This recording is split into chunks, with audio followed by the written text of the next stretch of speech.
Hey gang, it's Corey with YARC West. Welcome back to the channel. Today we're looking at WLToys new addition, recent addition to their desert race buggy truck, the 124006. Some sites have this listed as a rock crawler, but it's definitely more along the lines of a trophy truck. I doubt it can actually rock crawl. It's relatively cheap, 110 bucks US. Let's get it open. Suspension. I don't know, that may look cool on a trail. So I got it because I liked the body and it was cheap. Figured I'd give it a shot. We have trailing arms in the rear, shocks on the trailing arms, solid diff in the rear, independent front suspension. We got a metal piece here on the skid plate, plastic chassis, metal CVDs, with metal drive shafts front and rear. I do know that the transmission is all metal gears. To get to the battery, there's a body pin back here. You need to pull out. This plate comes off. It's not even hinged. And you get a 1500 milliamp hour 2S Li-ion battery. I'm not expecting too much. 25 miles an hour is what they have listed. I'm just gonna bash it, see how it holds up. Articulation in the rear seems pretty good. You have metal dog bones, metal CVDs.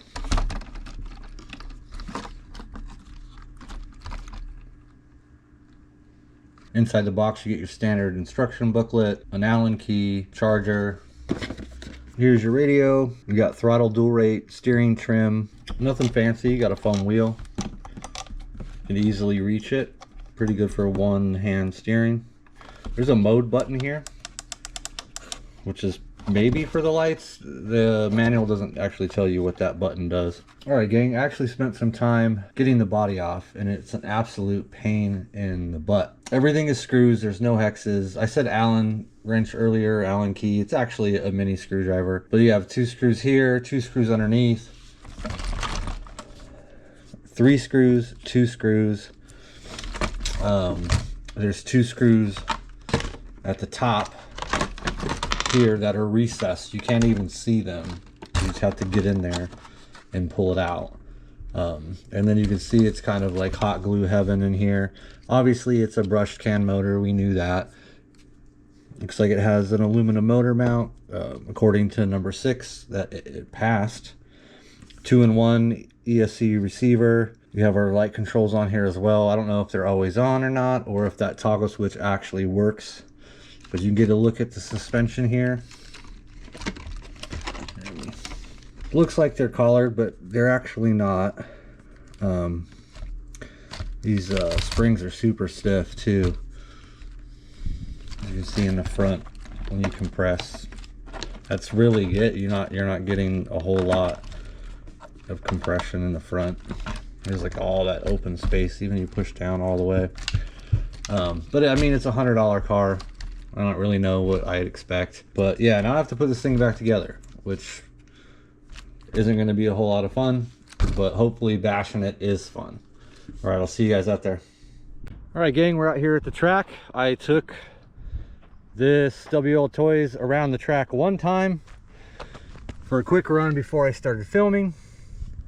And as you can see, there's something missing. It happens to be right here. It snapped. Look at that. One run around the track. What I did notice in that one run is that the front end is really heavy when you jump, so you have to gas it to get it up, because otherwise it just kind of clamps down. So there's not going to be an afterthought video on this. Would I recommend this truck? Absolutely not. Not for $100. It couldn't even take this light of a bashing before the drive shaft broke. Complete waste of money. And I wish I would have recorded that 3.5 minutes so you guys could have saw it. But there you go. Take it easy.